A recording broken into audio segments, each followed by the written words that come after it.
I worked extra shifts for almost a year to surprise my younger sister with the dream vacation she always talked about.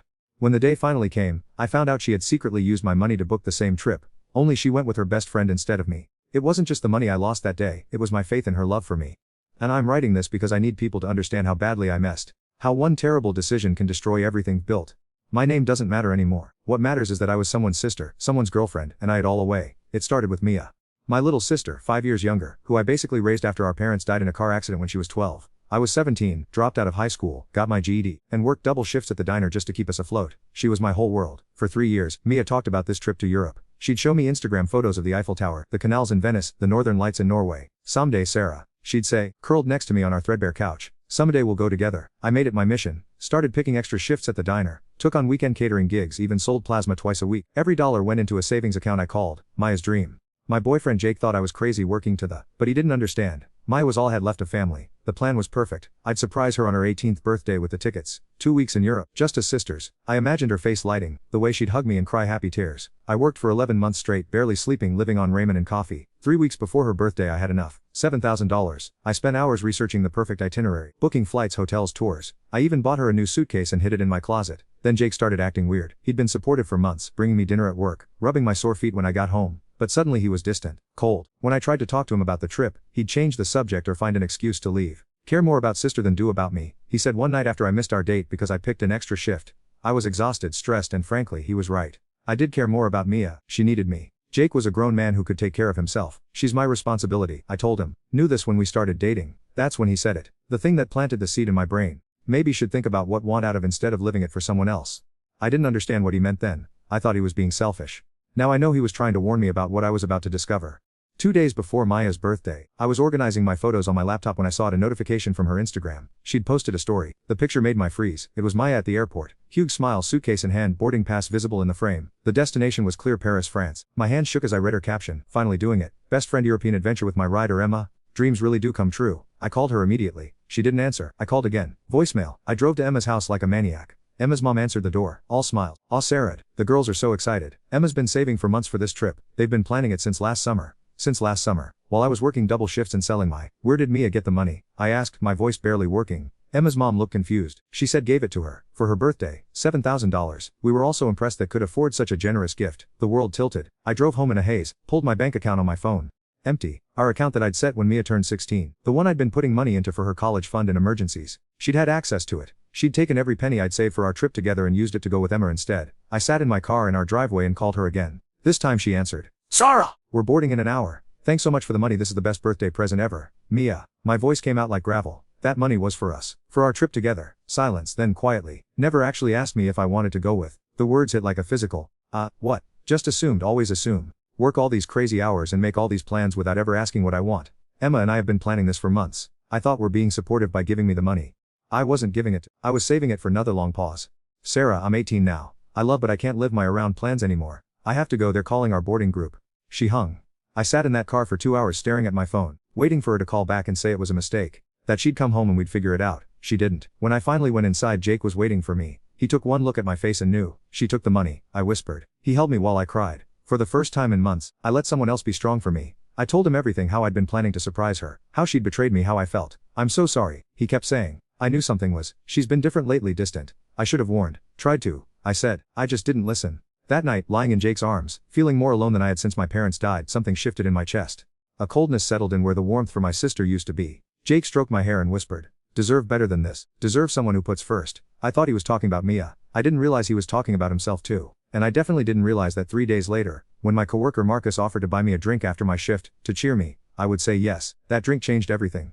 Marcus had worked at the diner for 2 years. Quiet, reliable, the kind of guy who remembered coffee order and never made a big deal about covering shifts. He was also gorgeous in that effortless way that made every waiters flirt with him during breaks. I'd never really noticed before. I was always too focused on work, on saving money, on taking care of Mia. But sitting in that dingy bar at midnight, nursing my third while he listened to me vent about my sister's betrayal, I noticed everything. The way he leaned in when I talked, how his eyes never left my face, the sympathy in his voice when he said, been taking care of everyone else whole. When do you get to be taken care of? It wasn't supposed to happen. I loved Jake. We'd been together for 2 years, lived together for 8 months. He was kind and steady and everything I should have wanted. But Marcus made me feel seen in a way I'd forgotten was possible. Or not just someone's sister or someone's girlfriend. He said, walking me to my car. Or Sarah, matter. When he kissed me in the parking lot, I didn't stop him. I told his emotional upheaval. A moment of weakness that would never happen again. But it did happen again. 3 days later, Marcus texted me during my break. How are holding? I should have ignored it. Instead, I found texting back. Then calling. Then meeting him for coffee before our shifts. Jake noticed the change in me immediately. Seemed different, he said one night while we were watching TV. Lighter somehow, I felt sick. Just processing everything with Mia, I guess. Maybe this is good for, he said, pulling me closer. Learning to put first for once. If only he knew what putting first actually looked like. The texts with Marcus got more frequent. More intimate. He'd send me pictures from his morning runs. I'd tell him about customers who annoyed me. Simple stuff that felt electric because it was secret. Maya posted constantly from Europe. Pictures of her and Emma at the Louvre, drinking in cafes, laughing on trains. Each post felt like another twist, but seeing them also made me angrier. Made me feel more justified in whatever was happening with Marcus. She chose Emma over me. Why shouldn't I choose for once too? That first kiss. Marcus asked me to meet him after work. Not for drinks this time. At his apartment. I knew what it meant. Standing outside his door at 11 p.m., I had a choice. I could turn around, go home to Jake, confess everything, and try to rebuild what I damaged. Instead I knocked. What happened next wasn't romantic or passionate or any of the things seen in movies. It was desperate and sad and felt like drowning. Afterward, lying in his bed while he slept, I stared at the ceiling and wondered who I'd become. I snuck out at 3 a.m. and drove home. Jake was asleep, snoring softly, one arm stretched across my empty side of the bed. I stood in the doorway watching him, this good man who loved me and trusted me, and I felt absolutely nothing. That scared me more than anything. The affair continued for 3 weeks. 3 weeks of lies, secret meetings, and slowly destroying everything good in my. I told it was temporary. That I needed this distraction while I figured out how to deal with Maya's betrayal. But deep down I knew the truth. I was punishing everyone for the pain I felt. Punishing Jake for being too nice. Punishing for being too trusting. Punishing the whole world because my little sister had chosen someone else. The end came on a Tuesday. Jake surprised me at work with flowers. Daisy's my favorite because he remembered everything about me. He looked so happy, so proud of this small gesture. I know things have been hard since Mia left, he said. But I'm proud of how we're handling it. Or becoming own person. Marcus was working the lunch shift. He saw the whole thing from behind the counter. The way Jake kissed my cheek. How I forced a smile and thanked him for the flowers. When Jake left, Marcus cornered me in the supply closet. We need to talk, he said. About what this is. It's nothing. I whispered, even though we both knew that wasn't true. It doesn't feel like nothing. That night Marcus texted me, I think I'm falling for. I stared at those words for an hour. 5 simple words that made everything real.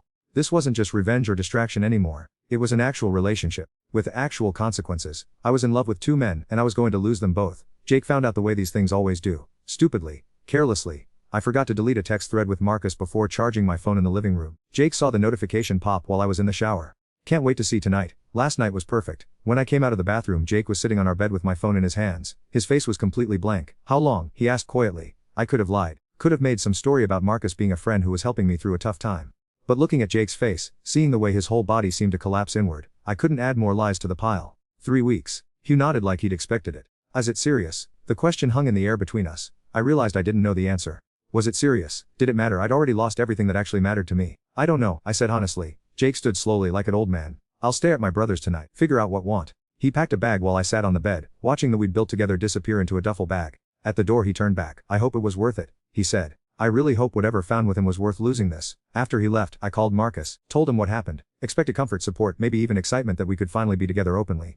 Instead he got quiet. Jake found out. Sarah. This is complicated. Complicated. I mean, we worked together. And now everyone's going to know. And I don't know if I'm ready for all that drama. That's when I understood. Marcus hadn't been falling for me. He'd been falling for the excitement, the secrecy, the thrill of an affair. Take away the sneaking around, the forbidden aspect, and I was just another coworker with baggage. Are breaking with me? I asked. I'm not breaking with, he said carefully. I just think we should take some time to figure things out. He was breaking with me. So there I was, alone in the apartment Jake and I had shared, having lost my boyfriend, my sister, and my dignity all in the span of a month. I sat on our couch, surrounded by the ghosts that I'd destroyed, and finally understood what I'd done. I hadn't been choosing. I'd been choosing destruction. And I wasn't done yet. The first week after Jake left was the worst week of my. Worse than when my parents died, because at least then I'd had people who loved me to help me through it.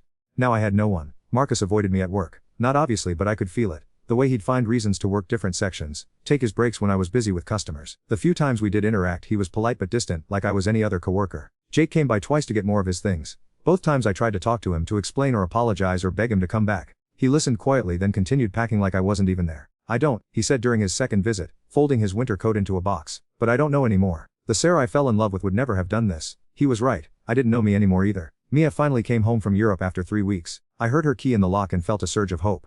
Maybe we could talk. Maybe she'd understand what I'd been going through. Maybe she'd help me figure out how to fix everything. Instead, she took one look at me, sitting alone in our living room in the same pajamas I'd been wearing for 3 days, and her face went cold. Where's Jake? She asked. Broke, or he broke with. The way she said it, like she already knew the answer, made my stomach clench. It's complicated. Mia dropped her suitcase and crossed her arms. Jake called me in Paris. He told me what did. The room started spinning. He called. He was worried about. Even after cheated on him, he was worried about being alone. Her voice cracked with disgust. He cares more about than cared about him. Mia don't understand. I understand perfectly. Are mad at me for taking that money. So decided to entire. Like a child throwing a tantrum. The words hit like slaps. Stole from me. Took the money I'd been saving for us and used it to go with someone else.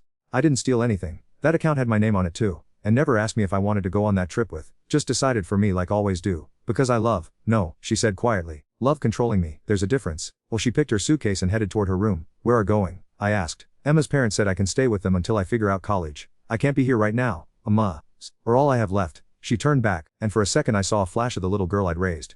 But it was gone quickly, replaced by someone older and sadder. Had Jake too had a good it all away because couldn't handle me growing. She shook her head. I'm sorry about the money, Sarah. I really am. But that doesn't excuse what did to him. That night I called in sick to work, and the next day, and the day after that, my manager Carol finally called on Friday. Sarah honey, I need to come in. We need to talk. I knew what that meant. The diner was busy when I arrived. Marcus was working the lunch rush charming customers like nothing had happened.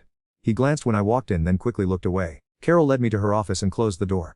I'm gonna be direct, she said. Whatever happened between and Marcus is affecting the workplace. Other employees are talking. Customers are noticing the tension. I can't have that. I understand. It won't happen again. I know it won't, cause one of needs to find another job. Marcus has seniority and he's not the one who's been calling out all week. I was being fired from the job I'd worked for 3 years where I'd picked every extra shift, covered for every coworker, built relationships with regular customers. I'm sorry, Sarah. I really am. But this is a business. I cleaned out my locker in a daze. 4 years of my gone. My coworkers avoided eye contact as I walked out, carrying my apron and name tag in a plastic bag. Marcus caught me in the parking lot. Sarah, wait. I turned hoping for an apology, some acknowledgement of what we'd both lost. I'm sorry about the job, he said. I didn't know Carol was going to. Yes, did. The words came out flat and emotionless.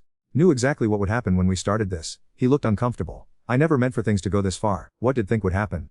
That we'd sneak around forever. That no one would get. I thought. I don't know. I thought maybe he'd leave him for me. Would have wanted that. The pause before he answered told me everything. I don't know. Maybe. After everything I'd sacrificed, everything I'd destroyed, he couldn't even give me a definite maybe. I need to go, he said. My shift starts in 10 minutes. I watched him walk back into the diner. Back to that continued without me, and finally understood the full scope of what I'd lost. The next month was a blur of job applications, unemployment paperwork, and long days alone in the apartment that felt too big without Jake's presence. I couldn't afford the rent but I couldn't bring to look for somewhere cheaper. It felt like giving the last piece of my old. Mia came by once to get more of her things. She was polite but distant, like I was a stranger she felt obligated to be nice to. Have talked to Jake? I asked. Sometimes. He's doing okay. Started seeing someone new. The words like a physical. Of course he had. Jake was a good man. Good men don't stay single long. Are happy? She asked, surprising me. Happy? With how everything turned out. With the choices made. I looked around the empty apartment, thought about my empty bank account, No, I whispered. I'm not happy. She nodded like she'd expected that answer. I hope figure out how to be. After she left, I sat on the couch where Jake and I used to watch movies, where he'd rub my feet after long shifts, where he'd held me the night I found out about Mia's trip. I tried to remember what it felt like to be loved, to be part of something bigger than my own selfishness. I couldn't. 2 months later, I ran into Jake at the grocery store. He looked good. Healthier somehow, like a weight had been lifted off his shoulders. The woman with him was pretty in a natural way, laughing at something he'd said while they debated pasta sauce options. He saw me from across the produce section. Our eyes met for just a second before he turned away, his arm sliding protectively around his girlfriend's waist. I finished my shopping quickly and sat in my car in the parking lot, watching them load groceries into his truck. They looked happy, easy together, the way we used to look. That's when I finally cried. Really cried, for the first time since everything fell apart. Not the angry tears I'd shed over Maya's betrayal or the self-pitying tears when Marcus rejected me. These were different. These were tears for Jake, for the pain I'd caused him.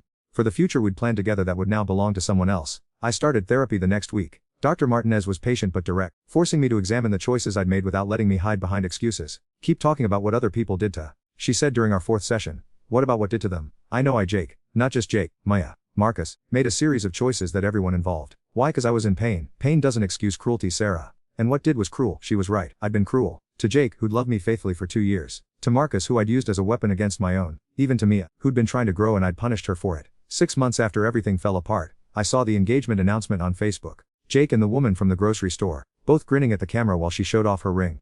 My first instinct was to be bitter, to think about how that should have been me. But looking at their faces I realized something. Jake looked happier than he'd ever looked with me.